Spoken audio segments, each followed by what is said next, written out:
जागरण खबरनामा सुनने वाले तमाम महत्वपूर्ण श्रोताओं को सुरभि का नमस्कार है। शुरुआत करते हैं आज की सभी बड़ी खबरों की। तिहाड़ जेल के कैदियों को लेकर सीएम रेखा गुप्ता की नई योजना, जल्द होगा बड़ा बदलाव।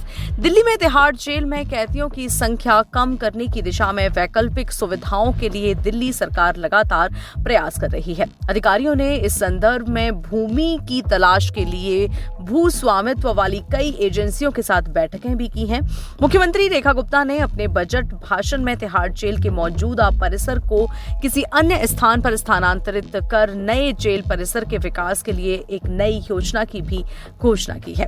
एक अधिकारी ने बताया कि सरकार के गृह विभाग ने भूमि और विकास कार्यालय, राजस्व और दिल्ली विकास प्राधिकरण यानी कि डीडीए जैसी भूमि स्वामित्व एजेंसियों के अधिकारियों के साथ बैठकें शुरू कर दी हैं। अधिकारी मौजूदा सुविधाओं को देखने और कैदियों की भीड़ को कम करने के तरीकों पर विचार करने के लिए अगले सप्ताह तिहाड़ का दौरा करेंगे।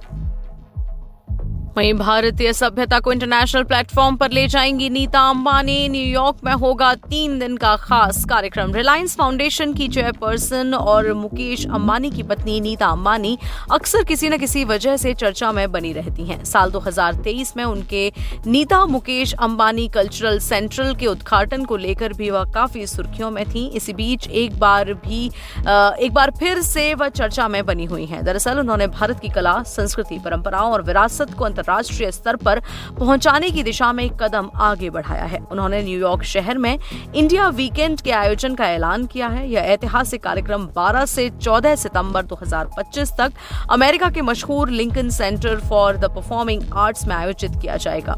इसके बारे में विस्तार से अगर बात करें तो 3 दिनों तक होने वाले इस कार्यक्रम में डांस, म्यूजिक और फैशन का जलवा देखने को मिलेगा। इस बारे में नीता अंबानी ने कहा कि संस्कृति लोगों को एक साथ बांधती है। ऐसे में हम यह देखना चाहते हैं कि हम भारतीय कलाओं और कलाकारों को दुनिया की रचनात्मक कल्पना के सामने और केंद्र में कैसे रख सकते हैं, और इसके लिए लिंकन सेंटर से बेहतर कोई जगह नहीं है। वहीं हाईवे से अतिक्रमण हटाओ, सुप्रीम कोर्ट ने केंद्र को दिया निर्देश। सुप्रीम कोर्ट ने केंद्र को निर्देश दिया है कि वह राष्ट्रीय राजमार्गों की जमीनों पर हो रहे अवैध कब्जों को रोकने के लिए अहम कदम उठाएं।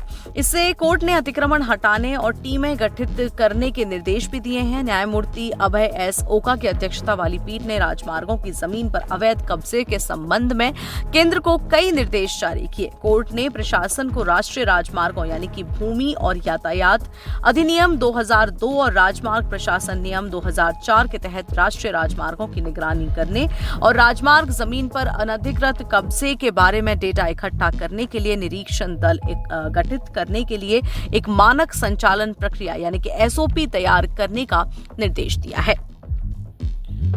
वहीं लुधियाना में हुई जहरीली शराब पीने से एक बार फिर 3 लोगों की मौत। अमृतसर में जहरीली शराब से 28 लोगों की मौत के बाद अब लुधियाना में शराब पीने से 3 लोगों की मौत हो गई है। इनमें से एक युवक रिंकू की मौत बुधवार देर रात हुई, जबकि उसके 2 दोस्तों की 40 वर्षीय देवी और 45 वर्षीय मंगू ने सीएमसी में भी उपचार के दौरान दम तोड़ दिया। तीनों दोस्तों ने नूरवाला रोड स्थित संन्यास नगर इलाके में ठेके से शराब खरीद कर एक खाली प्लॉट में पी थी। इसके कुछ ही देर बाद तीनों की हालत बिगड़ गई।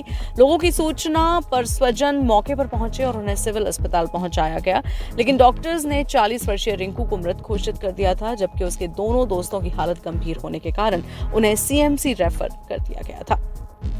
इसी के साथ आज की सभी फटाफट खबरों में इतना ही। देश और दुनिया की तमाम बड़ी खबरों के लिए सुनते रहिए जागरण पॉडकास्ट का एक खास कार्यक्रम। यहाँ प्रदर्शित सभी खबरें दैनिक जागरण के ई पोर्टल से ली जाती हैं। इन खबरों को विस्तार से पढ़ने, समझने और जानने के लिए आप विजिट कर सकते हैं हमारा ई पोर्टल। अपने ब्राउजर पर जाएं और टाइप करें www.jagran.com।